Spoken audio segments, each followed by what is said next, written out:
अस्सलाम वालेकुम, welcome back to our YouTube channel J&K ideal academy.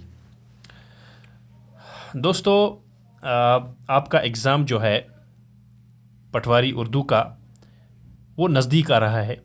अब कुछ ही दिन बचे हैं और आपका एग्ज़ाम जो है वो शेड्यूल्ड है ऑन 31 मार्च 2024।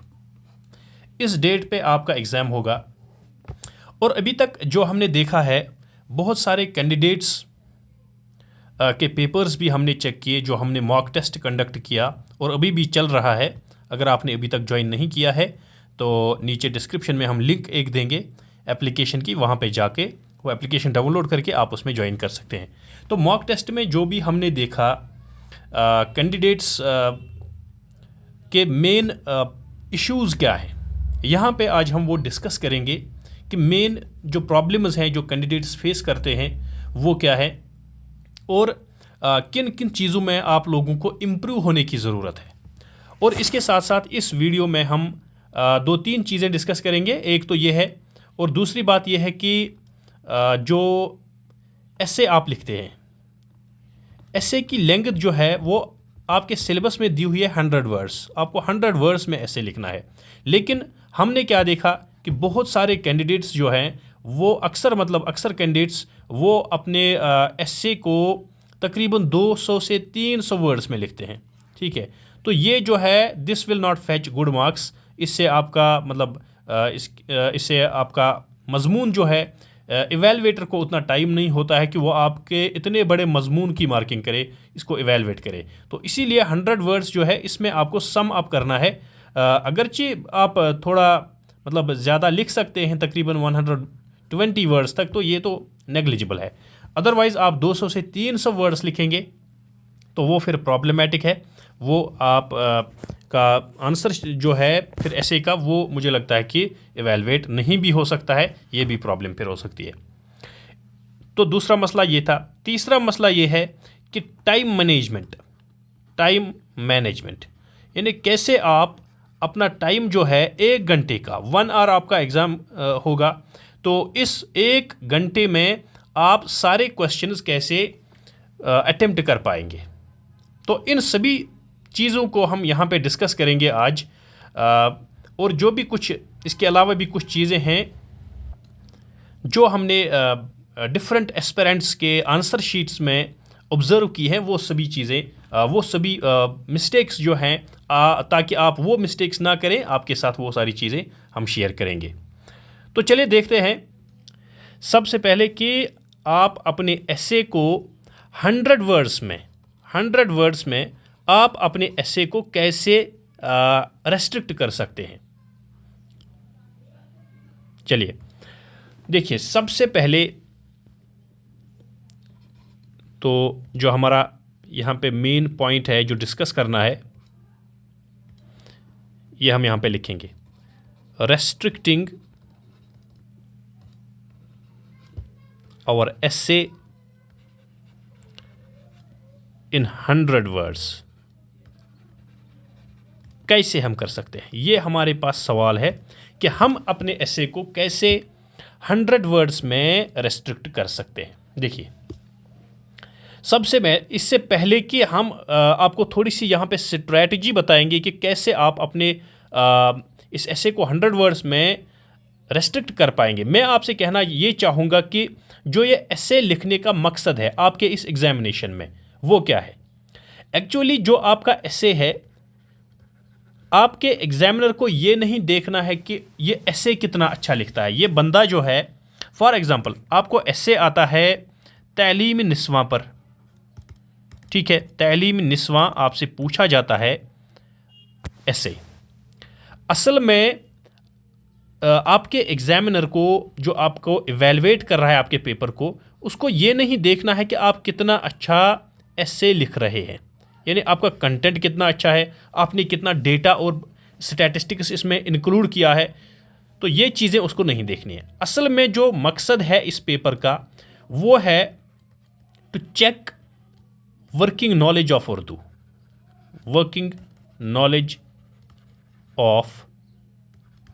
उर्दू। ये इसका बुनियादी मकसद है। इसलिए जब आपको तालीमी निस्वां पूछा जाता है तो आप 200 से 300 वर्ड्स में इसको ड्रैग ना करें। आप सब ज़्यादा से ज़्यादा इंफॉर्मेशन इसमें इंक्लूड करने की कोशिश ना करें।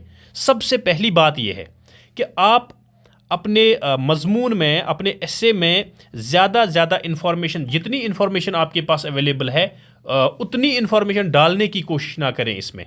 उससे क्या होगा कि आपका एसे जो है उसकी लेंथ बढ़ जाएगी और वो फिर 400 वर्ड्स तक भी चला जाएगा, 300 वर्ड्स तक भी चला जाएगा, तो उससे आपको प्रॉब्लम्स हो सकती है। तो सबसे पहला पॉइंट मैंने क्या बोला, यही कि आपके पास जो भी इंफॉर्मेशन है, ठीक है, don't include each and everything, every bit of your information, ठीक है, in your essay. Don't include each and every bit of your information in your एसे। तो हर कोई इंफॉर्मेशन, जो भी कोई टॉपिक पूछा जाएगा, जो भी कोई ऐसे पूछा जाएगा, मसलन हमने यहाँ पे तालीमी निस्वां की मिसाल ली, या आपसे बच्चा मजदूरी के बारे में पूछा जाता है, या फिर आपसे और कोई टॉपिक कोरोना वायरस के बारे में पूछा जाता है, या कोई और टॉपिक पूछा जाता है, तो जब भी कोई ऐसे पूछा जाएगा, सबसे पहले आपको ध्यान में रखना है कि मुझे हर कोई इन्फॉर्मेशन जो मेरे पास अवेलेबल है इस टॉपिक को लेके, वो सारी इन्फॉर्मेशन इसमें नहीं डालनी है, क्योंकि 100 वर्ड्स में ही मुझे ऐसे लिखना है। दूसरी बात क्या है, दूसरी बात यह है कि जो मैंने पहले भी आपको बताया है, आप एक थोड़ा सा रफ वर्क करेंगे। यहाँ पे आप ऐसे में क्या क्या लिखेंगे, एक तो आप लिखेंगे इंट्रोडक्शन ऐसे का, यानी मीनिंग इसका और इंट्रोडक्शन। अगर कोई किसी कंसेप्ट के बारे में आता है तो फिर इसका मीनिंग लिखेंगे, या तालीमी निस्वां के बारे में इंट्रोडक्शन लिखेंगे, ठीक है। इसके बाद तालीमी निस्वां जो है उसकी ज़रूरत लिखेंगे, क्या है, यानी औरतों की तालीम जो है उसकी क्या ज़रूरत है हमारे माशरे में, तो वो भी तकरीबन आप, अगर इंट्रोडक्शन आपका मानो 20 वर्ड्स में चला जाता है, ठीक है, यानी 2 लाइन्स में, तो इसके बाद 5-6 लाइन्स आप लिख सकते हैं, या 7 लाइन्स आप लिख सकते हैं इसकी मतलब जो आपका इसका बॉडी, यानी नफ्स मज़मून जिसको हम बोलते हैं, यानी तालीमी निस्वां की ज़रूरत क्या है, इसके बारे में आप लिख सकते हैं। और लास्ट में आपको कंक्लूजन लिखना है, कंक्लूड करना है, वो भी आप 10-20 वर्ड्स में लिख सकते हैं, ठीक है। तो इससे क्या होगा, इससे आपका मज़मून जो है वो अंडर 120 वर्ड्स तकरीबन रह जाएगा। तो आपको भी, आपका टारगेट भी यही होना चाहिए कि मेरा जो एसे है, I have to restrict my essay under 120 words, 120 words के नीचे नीचे ही मुझे अपने एसे को रखना है, ठीक है। तो यहाँ पे आप थोड़ा सा रफ बनाएंगे, यहाँ पे इंट्रोडक्शन लिखेंगे, और यानी कौन कौन से पॉइंट्स इसमें इंक्लूड करने हैं वो पॉइंट्स आप यहाँ पे लिख के रखेंगे, और उनको फिर थोड़ा सा इलेबोरेट करके आप अपने मजमून में प्रेजेंट करेंगे। इससे जब आपके सामने एक टारगेट रहेगा, सेट रहेगा टारगेट कि मेरे एसे की लेंथ जो है वो 120 वर्ड से ऊपर नहीं जानी चाहिए, तो फिर आप अपने एसे को अच्छी तरह से रेस्ट्रिक्ट कर पाएंगे। अदरवाइज़ अगर आप लिखते चले गए तो आपका जो एसे है वो 400 या उससे ज़्यादा वर्ड्स पर भी मुश्तमिल हो सकता है। तो फिर इवेलुएटर जो है वो आपके एसे को इग्नोर करेगा, वो बोर हो जाएगा, और आपका एसे जो है वो इग्नोर होगा, उसकी इवेलुएशन मतलब उस तरीके से नहीं होगी जिस तरीके से होनी चाहिए।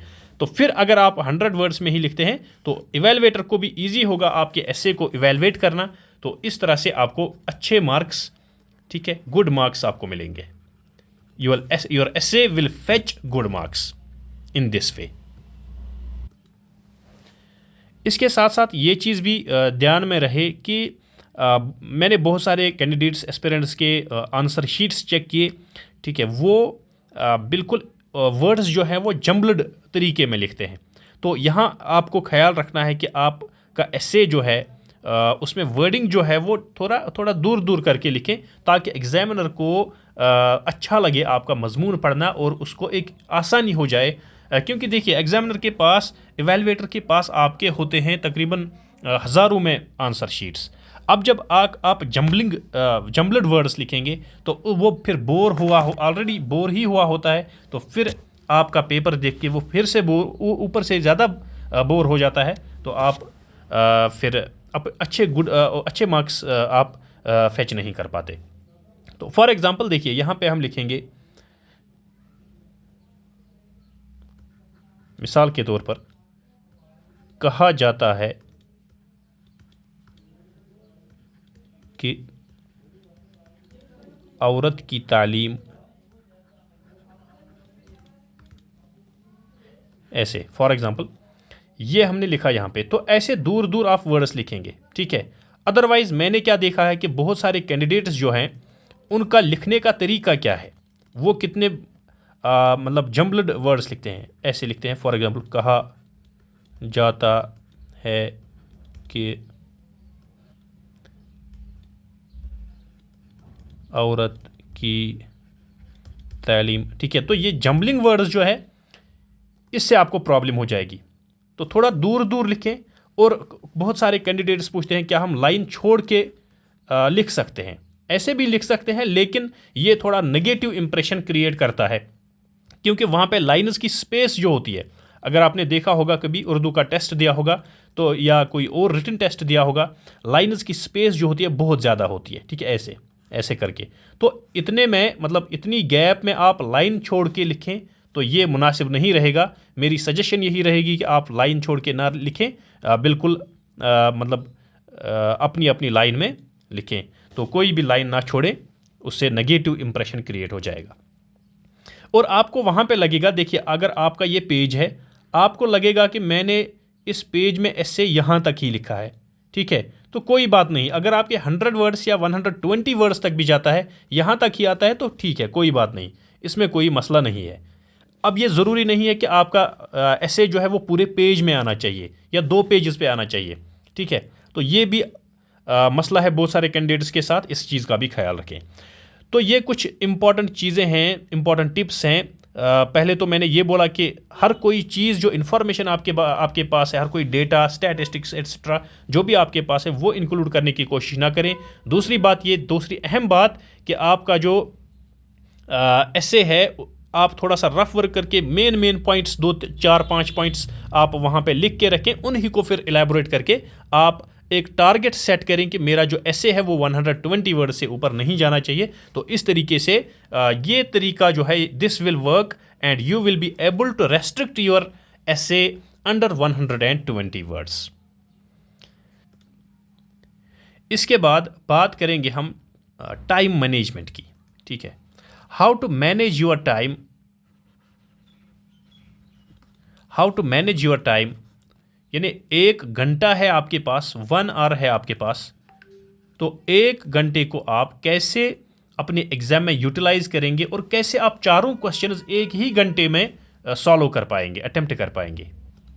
लेकिन ये चीज़ डिस्कस करने से पहले मैं आपको कहना चाहूँगा कि बहुत सारे एस्पिरेंट्स जो हैं वो they are caught in stress and depression, ठीक है, रिगार्डिंग दिस एग्जामिनेशन। वो बहुत ही ज़्यादा स्ट्रेस में है इस एग्जामिनेशन को लेके।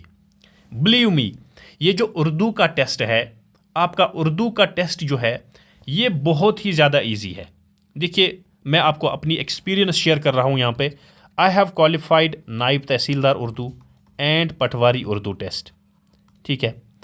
तो ये जो नायब तहसीलदार का हमने एग्ज़ाम दिया या पटवारी का एग्ज़ाम दिया, बिल्कुल 1 घंटे में ही हमने चारों क्वेश्चंस अटेम्प्ट किए और उसके साथ साथ फिर मतलब चेक भी किया कि हमारे सारे क्वेश्चंस ठीक हुए या नहीं। मतलब इतना टाइम हमने मैनेज किया। तो आपको स्ट्रेस लेने की कोई ज़रूरत नहीं। ये आपका दूसरा मतलब you should think on A positive note that this examination is of qualifying nature only. ये क्वालिफाइंग नेचर का है, क्वालिफाइंग नेचर का, ठीक है। तो आपको क्वालिफाई करना है, ये सिर्फ आपको मतलब आपके इसके मार्क्स आपके फाइनल एग्ज़ाम में ऐड नहीं होंगे। आपको क्वालिफाई करना है, तो क्वालिफाई करने के लिए आपको क्या करना है, देखिए 2 सेक्शंस हैं। रीडिंग कॉम्प्रहेंशन में बार बार बता चुका हूँ, रीडिंग कॉम्प्रहेंशन में आपके 20 मार्क्स हैं। 20 में से आपको 8 मार्क्स लेने हैं क्वालिफाई करने के लिए। और आपका जो राइटिंग सेक्शन है उसमें आपके 30 मार्क्स हैं, 30 में से 12, ठीक है। तो 30 में से 12 मार्क्स सिक्योर करना ये कोई बड़ी बात नहीं है। और 20 में से 8 मार्क्स लेना, ये तो पैसेजेस हैं, पैसेजेस में वैसे भी सारे क्वेश्चन ठीक हो ही जाते हैं। तो आपका 20 में से 8 मार्क्स लेना ये कोई मसला ही नहीं है। 30 में से 12 मार्क्स लेना ये कोई बड़ी बात नहीं है। तो टोटल कुल मिला के आपके 20 मार्क्स होंगे आउट ऑफ 50। तो ये कौन सा बड़ा मसला है? आउट ऑफ 50 20 मार्क्स लेना, ये मेरे ख्याल से उतना ज़्यादा स्ट्रेस लेने की बात नहीं है, डिप्रेशन में जाने की बात नहीं है, कोई परेशान होने की बात नहीं है। You can do it easily with ease. तो बहुत ही आराम से आप ये कर पाएंगे। इसलिए मेरी गुजारिश रहेगी कि टेंशन जो है, स्ट्रेस जो है, उसको रिलीज़ करें। कोई भी डिप्रेशन की बात नहीं है, कोई भी स्ट्रेस की बात नहीं है। आप बिल्कुल आराम से प्रैक्टिस करते रहें और इन दिनों में जो लास्ट डेज़ हैं अभी, इन दिनों में ज़्यादा से ज़्यादा फोकस करें उर्दू पर ही। और उसके बाद 31 मार्च के बाद आप रिटन टेस्ट पे जो आपका दूसरा पार्ट है एग्ज़ाम का, उस पे फोकस करें। हम भी उसमें आपकी हेल्प करेंगे इंशाल्लाह। उसके लिए भी हम कोर्सेज लॉन्च करेंगे। तो यहाँ पे स्ट्रेस लेने की ज़रूरत नहीं है। अब मसला रहा जो हमारा टाइम मैनेजमेंट का मसला है। ठीक है, अभी हम बात कर रहे थे टाइम मैनेजमेंट की। तो टाइम को कैसे मैनेज किया जाए? आपके पास 1 घंटा है आपके एग्ज़ाम में। टाइम मैनेजमेंट ये भी बहुत कैंडिडेट्स का मसला है कि 1 घंटे में हम चारों क्वेश्चंस कैसे सॉल्व कर पाएंगे, अटेम्प्ट कर पाएंगे। देखिए, टाइम मैनेजमेंट को लेके आप कुछ चीज़ों का ख्याल रखें। सबसे पहली बात यह है कि prioritize easy sections of paper। यानी easy sections मतलब easy questions है, क्वेश्चंस जो होंगे। देखिए, यहाँ पे मैं अपनी एक्सपीरियंस भी शेयर करूँगा आपके साथ। जब मेरा पेपर था नायब तहसीलदार का, तो मैंने सबसे पहले रीडिंग कंप्रहेंशन वाला क्वेश्चन किया। क्योंकि रीडिंग कंप्रहेंशन, देखिए, उसमें भी एक तरीका है। रीडिंग कंप्रहेंशन वाला क्वेश्चन जो है वो आप कैसे सॉल्व करेंगे, वो आप कैसे अटेम्प्ट करेंगे। ठीक है, देखिए, रीडिंग कंप्रहेंशन वाला क्वेश्चन जो है, सबसे पहले आप एक काम करेंगे। आपके क्वेश्चंस जो हैं उसमें 10 क्वेश्चंस आते हैं एक पैसेज में। पहले आप क्वेश्चंस रीड करेंगे। ठीक है, क्वेश्चंस रीड करने में आपके मानिए 3 मिनट्स लगते हैं या 2 मिनट्स लगते हैं, क्योंकि 10 ही क्वेश्चंस हैं तो 2 मिनट से ज़्यादा नहीं लगेगा। ठीक है, उसके बाद जब आपके जहन में आ गई कि क्वेश्चंस क्या पूछे गए हैं, उसके बाद आप पैसेज पे जाएंगे और इसके बाद आप पैसेज पढ़ेंगे। लेकिन पैसेज पढ़ते पढ़ते जब आप ये क्वेश्चंस आपके जहन में होंगे, जो भी क्वेश्चन का आंसर स्ट्राइक होता है वहाँ पे पैसेज में, उसको आप मार्क करके रखेंगे। ठीक है, उसको आप एनसर्कल करके रखेंगे उस आंसर को। ठीक है, तो मानिए इसमें भी आपके 3 मिनट्स चले जाते हैं या 4 मिनट्स चले जाते हैं, हम 4 मिनट्स मानेंगे। ठीक है, तो इन 4 मिनट्स में आप ये पैसेज पढ़ेंगे और उन आंसर्स को मार्क करके रखेंगे। फिर से आप वापस जाएंगे अपने क्वेश्चंस पर और एक एक करके अपने OMR शीट में वो आप उनका आंसर मार्क करेंगे। ठीक है, तो इस सब प्रोसेस के साथ आपके मानिए 10 मिनट्स जाते हैं। ठीक है, 10 मिनट्स, 10 मिनट्स और 2 पैसेजेस में आपके फिर 20 मिनट्स जाएंगे। तो 20 मिनट्स में, और यहाँ पे एक और चीज़ का ख्याल रखना है। अगर आपके 20 क्वेश्चंस है, अगर आपको लगता है, अगर आप कॉन्फिडेंट है कि मेरे 14 से 15 क्वेश्चंस ठीक हैं, तो टाइम को बचाने के लिए, वक्त को बचाने के लिए आप 14 से 15 क्वेश्चंस ही अटेम्प्ट करें। 20 क्वेश्चंस अटेम्प्ट करने की ज़रूरत नहीं है, क्योंकि ये क्वालिफाइंग नेचर का एग्ज़ाम है और क्वालिफाई करने के लिए आपको 8 मार्क्स लेने की ज़रूरत है। तो अगर आपने 14 से 15 या 12 ही क्वेश्चंस ठीक किए, लेकिन कॉन्फिडेंस के साथ, 100% कॉन्फिडेंस के साथ आपको लगता है कि मेरे 12, 13, 14 क्वेश्चंस ठीक हैं, तो आप वहाँ पर ही छोड़ दें। और लास्ट में अगर आपको फिर टाइम मिलता है तो फिर आप वापस आ जाइए, फिर आप उन 6 क्वेश्चंस को फिर से अटेम्प्ट कीजिए। ठीक है, तो इससे आपके तकरीबन 15 मिनट्स कंज्यूम हो जाएंगे। फिर तो आपके 15 मिनट्स, अभी आपके 45 मिनट्स बचे हैं। इसके बाद क्या करेंगे आप? इसके बाद दूसरे नंबर पे आप लेटर करेंगे। देखिए, मैं क्यों लेटर को प्रेफर कर रहा हूँ, क्योंकि लेटर में क्या होता है, लेटर में आपके, अगर आप जो आपकी हेडिंग होती है और जो आप का कंक्लूजन, इख्तितामिया होता है, ठीक है, उन दोनों में आपको तकरीबन 10 में से 4 मार्क्स मिलेंगे और बॉडी के 6 मार्क्स मिलेंगे। अगर आप बॉडी थोड़ी थोड़ी सी ही लिखते हैं, लेकिन अगर आपकी हेडिंग और इख्तितामिया ठीक होता है तो वो 4 मार्क्स तो आपको मिल ही गए। और अगर आपके लेटर की बॉडी जो है वो बिल्कुल ही ख़राब है तो कम से कम 2 मार्क्स तो मिल ही जाएंगे। तो 4 और 2 हो गए 6 मार्क्स। ठीक है, तो यहाँ पे आपने क्वालिफाई कर दिया है रीडिंग सेक्शन। अब आपको यहाँ पे अभी 6 मार्क्स मिले हैं, इसमें लेने हैं आपको टोटल 12 मार्क्स। इसके बाद आप आएंगे एसे पर। ठीक है, एसे का अभी मैंने आपको बोला।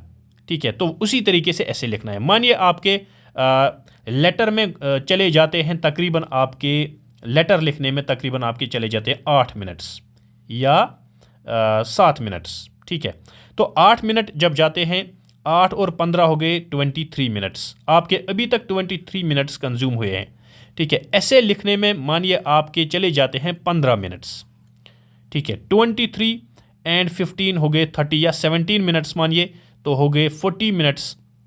इसके बाद लास्ट में आप करेंगे ट्रांसलेशन का क्वेश्चन, क्योंकि ट्रांसलेशन में आपको थोड़ा सोचना भी पड़ता है। ठीक है, ट्रांसलेशन में आपको थोड़ा सोचना भी पड़ता है कि कैसे मैं सेंटेंस को ट्रांसलेट करूं।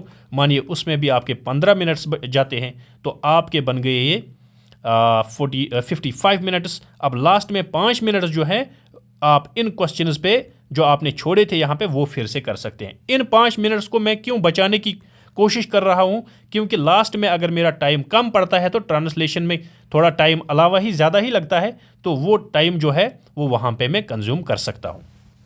ठीक है, तो इस तरीके से आप 1 घंटे में, पूरे 1 घंटे में अपना पेपर जो है अच्छी तरह से कर सकते हैं, अच्छी तरह से सॉल्व कर सकते हैं। ठीक है, ये मेरी स्ट्रैटेजी भी रही है जब मैंने नायब तहसीलदार और पटवार का पेपर दिया, उर्दू पेपर दिया, यही मेरी भी स्ट्रैटेजी रही है और अल्हम्दुलिल्लाह मैंने दोनों पेपर जो है क्वालिफाई कर दिए। ठीक है, तो इस तरीके से आप अच्छी तरह से क्वालिफाई कर सकते हैं। तो यहाँ पे थोड़ा सा ये जमलड़ हो गया, मैं थोड़ा अब ईजी तरीके में लिखता हूँ। देखिए, मैंने आपसे कहा कि पहले आप रीडिंग कंप्रहेंशन करेंगे, इसमें आपके तकरीबन 15 क्वेश्चंस आप अटेम्प्ट करेंगे, तो हम मानेंगे कि आपके यहाँ पे 12 मिनट्स या 10 मिनट्स आपके जाते हैं। ठीक है, तो depends upon candidates, level of candidate.